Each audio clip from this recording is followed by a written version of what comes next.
Sa nagpadayong buy-bus operation sa kapolisan sa dakbayan sa Talisay, laing duha ang nadakpan sa Barangay Tabunok kagayang kadlawon. Ang usa kanila nabilanggo na kaniadto tungod gihapon sa susamang sa laod. Samtang ang laing dinakpan, usa ka habal-habal driver nga may rasong, igo lang siyang gisugo. Kini ang gitutukan niluan mayroon dina.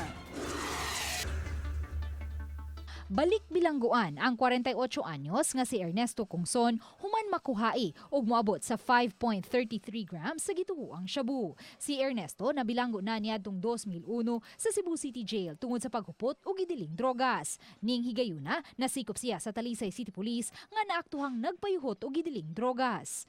Mahay sama na mahay. Nasikop usab ang 38 anyos nga habal-habal driver nga si Romulo Kabasag. Si Romulo mitataw nga igo lang siyang giplitihan aron mukuha sa gipapalit nga butang. Ini mangyawat lang ito. Plitihan nga 40. Kuan ito ba nga pangkuan ni?